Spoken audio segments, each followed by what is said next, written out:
श्रद्धेय नृत्य गोपाल दास जी महाराज जी सहित उपस्थित सभी श्रद्धेय संतचरण,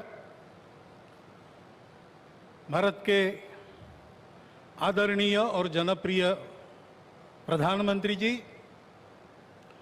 उत्तर प्रदेश की माननीय राज्यपाल महोदया, उत्तर प्रदेश के माननीय मुख्यमंत्री जी, सभी नागरिक सज्जन, माता भगिनी, आनंद का क्षण है। बहुत प्रकार से आनंद है। एक संकल्प लिया था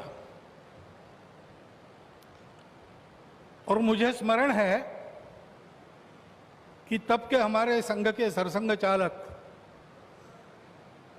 बाला साहब देवरस जी ने ये बात हमको कदम आगे बढ़ाने के पहले याद दिलाई थी कि बहुत लग के 20-30 साल काम करना पड़ेगा, तब कभी ये काम होगा। और 20-30 साल हमने किया। 30वें साल के प्रारंभ में हमको संकल्प पूर्ति का आनंद मिल रहा है। प्रयास किए हैं जी जान से, अनेक लोगों ने बलिदान दिए हैं। अरे नहीं आए, वो सूक्ष्म रूप में आज यहां उपस्थित है, प्रत्यक्ष उपस्थित हो नहीं सकते। ऐसे भी है जो है लेकिन यहां आ नहीं सकते। रथ यात्रा का नेतृत्व करने वाले अडवाणी जी आज अपने घर में बैठकर इस कार्यक्रम को देख रहे होंगे। कितने ही लोग हैं कि जो आ भी सकते हैं लेकिन बुलाए नहीं जा सकते, परिस्थिति ऐसी है। लेकिन वो भी अपनी अपनी जगह, पूरे देश में देख रहा हूं आनंद की लहर है। सदियों की आस पूरी होने की आनंद है। लेकिन सबसे बड़ा आनंद है भारत को आत्मनिर्भर बनाने के लिए जिस आत्मविश्वास की आवश्यकता थी और जिस आत्मभान की आवश्यकता थी, उसका सगुण साकार अधिष्ठान बनने का शुभारंभ आज हो रहा है। वो अधिष्ठान है आध्यात्मिक दृष्टि का, सिया राममय सब जग जानी। सारे जगत में अपने को और अपने में सारे जगत को देखने की भारत की दृष्टि, जिसके कारण उसके प्रत्येक व्यक्ति का व्यवहार आज भी विश्व में सबसे अधिक सज्जनता का व्यवहार होता है। और उस देश का सामूहिक व्यवहार सबके साथ वसुधैव कुटुंबकम का होता है। ऐसा स्वभाव और ऐसी अपने कर्तव्य का निर्वाह व्यावहारिक जगत की माया के दुविधा में से रास्ते निकालते हुए जितना हो सके सबको साथ लेकर आगे चलने का जो विधि एक बनती है, उसका अधिष्ठान आज यहां पर बन रहा है। परम वैभव संपन्न और सबका कल्याण करने वाला भारत, उसके निर्माण का शुभारंभ आज ऐसे निर्माण का व्यवस्थागत नेतृत्व जिनके हाथ से है, उनके हाथ से हो रहा है। ये और एक आनंद है। और इसलिए उन सब का स्मरण होता है। लगता है अशोक जी यहां रहते तो कितना अच्छा होता, महंत परमहंस रामचंद्र दास जी अगर आज हो सकते तो कितना। लेकिन जो इच्छा उसकी है वैसे होता है। लेकिन मेरा विश्वास है कि जो है वो मन से और जो नहीं है वो सूक्ष्म रूप से आज यहां उस आनंद को उठा रहे हैं, उस आनंद को शतगुणित भी कर रहे हैं। लेकिन इस आनंद में एक स्फुरण है, एक उत्साह है। हम कर सकते हैं, हमको करना है, वही करना है। एतद्देश प्रसूतस्य सकाशादग्र जन्मनात् स्वम स्वम चरित्रम शिक्षेरन पृथिव्याम सर्वमानव। जीवन जीने की शिक्षा देनी है। अभी ये कोरोना का दौर चल रहा है, सारा विश्व अंतर्मुख हो गया है। विचार कर रहा है कहां गलती हुई, कैसे रास्ता निकले। दो रास्तों को देख लिया, तीसरा रास्ता कोई है क्या? है, हमारे पास है, हम दे सकते हैं, देने का काम हमको करना है। उसकी तैयारी करने के संकल्प का भी आज दिवस है। उसके लिए आवश्यक तो पुरुषार्थ हमने किया है।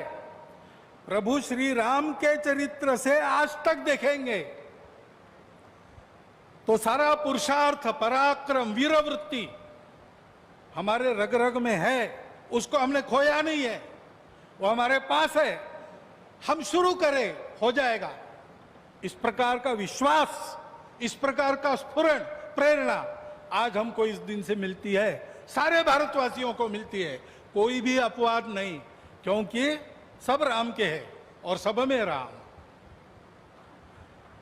और इसलिए यहां अब मंदिर बनेगा, भव्य मंदिर बनेगा। सारी प्रक्रिया शुरू हो गई, दाई तो बांटे गए हैं, जिनका जो काम है वो करेंगे।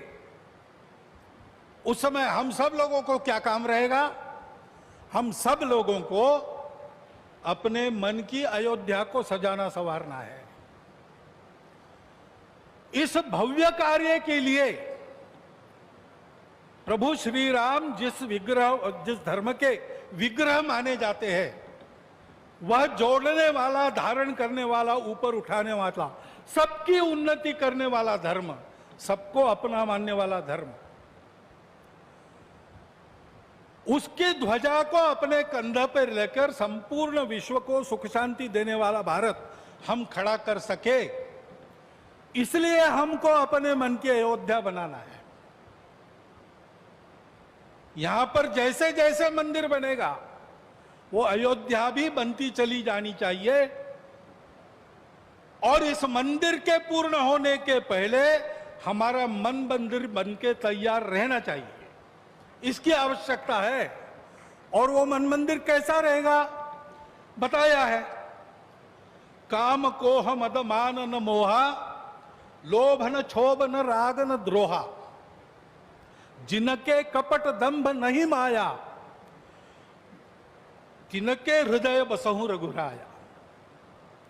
जात पात धनु धर्म बढ़ाई, प्रिय परिवार सदन सुखदाई, सब तजी तुम ही रहो उरलाई, तेहि के हृदय रहो रघुराई। हमारा हृदय भी राम का बसेरा होना चाहिए। इसलिए सभी दोषों से, विकारों से, द्वेषों से, शत्रुता से मुक्त।